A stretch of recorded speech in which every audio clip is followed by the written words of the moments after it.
He hails from the parish of St. Mary, and is known as a quiet, well-mannered individual, who works hard at his chosen profession of riding thoroughbred horses. Jockey Anthony Thomas, in a short space of time has achieved much in the saddle, after a slow and grinding start to his career. Yet, despite his slow beginning, Thomas is already a three-time champion jockey, and is without doubt in the bracket of the top 3 riders currently at Caymanas Park. This lad from St. Mary gives an insight into his time at the track, and his expectations for the future. Thomas tells his story on QuickGallop.com and its YouTube channel, The Quick Galloper. Pay attention, the story is unfolding. When did it all start for you? How did you get involved in horse racing? Basically, back in 2015, I started ride, but first time I was doing Italian work in my cousin's farm about 2011, and I was around him for a little while. Then one evening I come in from work, me and my cousin, I saw sports, but I didn't know what it was. And I asked him, and he told me it's in horse racing, and he's a small frame person who ride racer. So I just told him, say, since I'm a small built, I tell him to bring me over the track. So he did that. He said, no, I train over here. So I was at Caymanas first about 3 months or so, and then my auntie, Well-Suta. So just comes, I went up to Well-Suta for an apprentice there. Mm-hmm. Yeah. I mean, that is strange. Just out of the blues, you just saw the sport and that's it. No interest before? No, it first thing come to mind, I just tell my cousin, Yeah, so, from there, I started coming here and, trying to learn the game the right way. And Well-Suta teach me, from scratch, So, he groomed me and showed me the right way to go. So how long was that apprenticeship period? At Well-Suta? Yeah. Okay, a couple years I tried the apprentice school before, and I didn't get qualified the first time, so I said don't worry myself. So I was a little bit disappointed, but it was very good. So went back in the country, and Well-Suta come back for me and say no bother worry yourself, you will get through the other year. Because you're from St. Mary? Yeah, correct. Mm-hmm. Yeah, so. But all right, let's go back a little bit. What was the experience like the first time being around horses for you? Well, it's the first time I've been running horses since I come to Caymanas Park. It was very good, but I get to familiar with the horses them, and interact with them and know the habits of them and stuff like that. Was there any fear? No, not really. I wasn't really thinking about that at the time, and I just want to. It was very nice when they threw me on the horse and they start to walk. It's a very nice feeling. Mm-hmm. Yeah. All right. So when did you get your license? Your apprentice license to start riding? 2015. 2015. Yeah, 2015. And at 2023, 8 years later, how has it been for you? Well, it's been a tremendous year right through. I can't complain. It's all about a teamwork and honesty, and you have to interact with the animals them and get to know them, and understand how they function and stuff like that. Who else was in that batch of apprentices when you started riding? Well, me, Dean Dawkins, Bebito Harvey, Odin Edwards, Linton Stedman, and it's gone. What was your first winner? Rising Power for Well-Suta. I'm apprentice master. Okay. How long after you started riding? In September, a batch graduated. Yeah, I started very slow and stuff like that, but it's just a matter of time. Right. Since then, you have won 3 championships. Tell me about the first one. How did you feel? How did that make you feel to be champion after such a short time? It feels good, but I just take it as normal, like usual, like anybody else. So I was very, it's a teamwork, and from you love the sports, you're gonna give your all. So it's like it trainers them, agent, and everybody work together. So it was a successful year. You seem to be very modest and not easily. You don't get excited easily. Everybody can see that with you. Tell me about the second one you won with a dead heat with somebody like a Dane Nelson.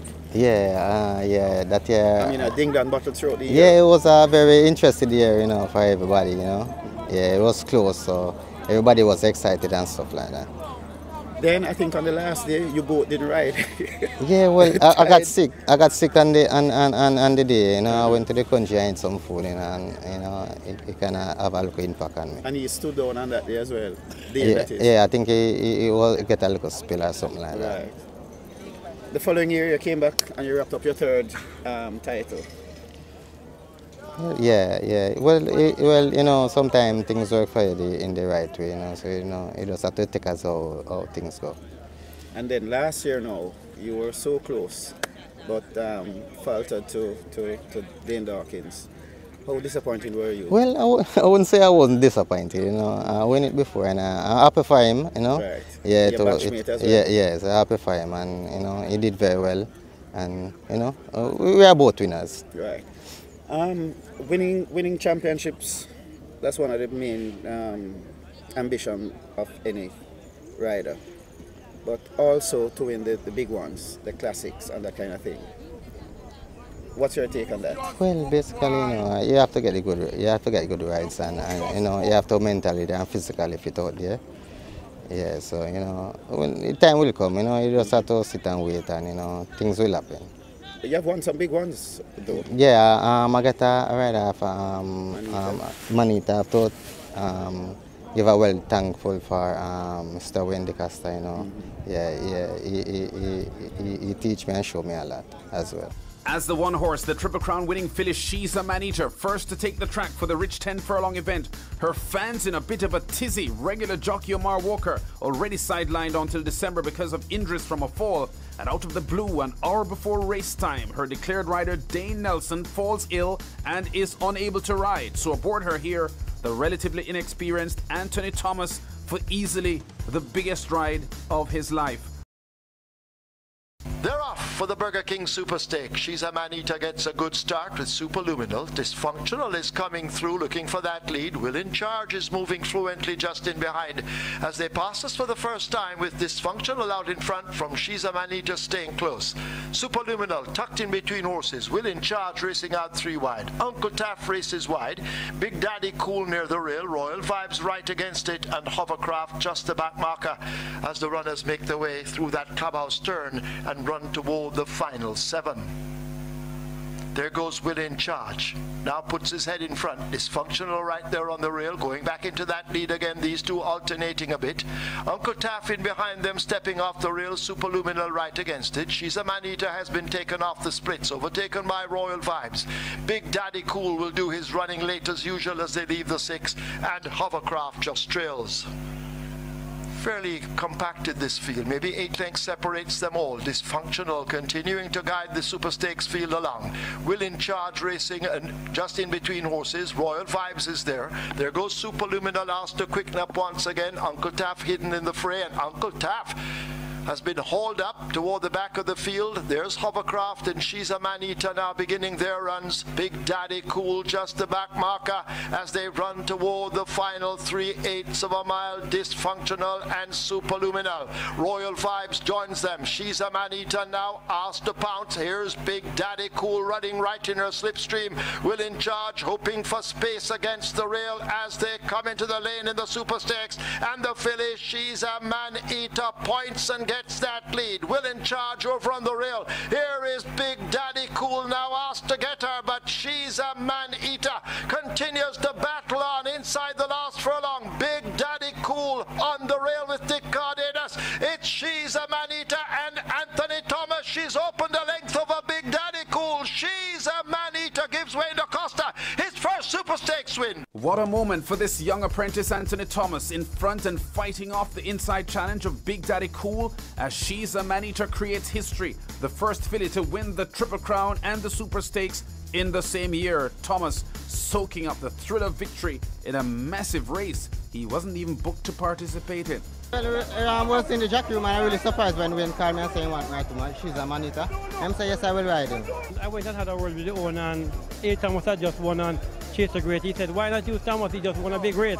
So that was basically the decision why we used Thomas. Who are some of the more senior riders you would have looked up to improve as you go along? Well, basically, yeah, you know, Shane taught me, and sometimes he sit in me in the jockey rooms and show me certain points and stuff like that. And Aladdin, Yeah.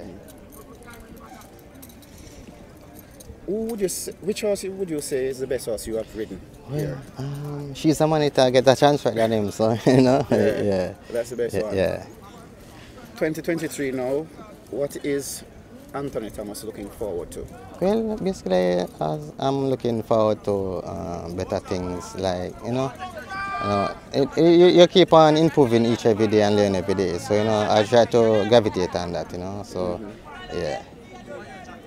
What is a typical day like for Anthony Thomas? Basically, just take a day as normal as our days goes, No, in terms of when you get up, what is your function? What time you get to the track? What time you wake up, get to the track? Okay. After leaving here, exercise, that kind of thing? Okay, yeah, well, I get up like at 4 o'clock in the morning and try to get ready and make a cup of tea I try to reach here before the track is open, so, the horses come up, I try to get on them and stuff like that, yeah. And know for you, it is widely known that you stay here late. You do the work. You put in the work. Yeah, well, after come here early in the morning and work, it's a couple about 4 hours or so at the track to work also and stuff like that. The rest of the day, you have for yourself. So it's no rush to go home or do anything else, So do you have any exercise regime after? Yes, in the evening, I run and I lift weights and stuff like that. Yeah. You're enjoying the riding? I mean, 8 years might be long, it might be short. You're enjoying what you're doing? Yes, very much. Yes, very much. Yeah, I enjoy what I did, Yeah. And the fans can look forward to seeing Anthony Thomas for the rest of 2023 in Jamaica. Yes, definitely. I'm sure you're grateful to trainer, well-suited, your apprentice master. Is there anybody else that you would readily, praise for? Well, basically, you have to give the trainers, everything. Without them, the owners and the trainers and everybody, they support me and my agent. We all work together, and I'm thankful that for the last 8 years, So it was a successful year for all of us. Anthony, thank you, and we wish you all the best going forward. Thanks. Thank you for watching another video produced by the team from QuickGallop.com, YouTube channel, The Quick Galloper. Please stay on the channel for more enlightening videos on those involved in local horse racing. Please like, subscribe, and press the notification bell.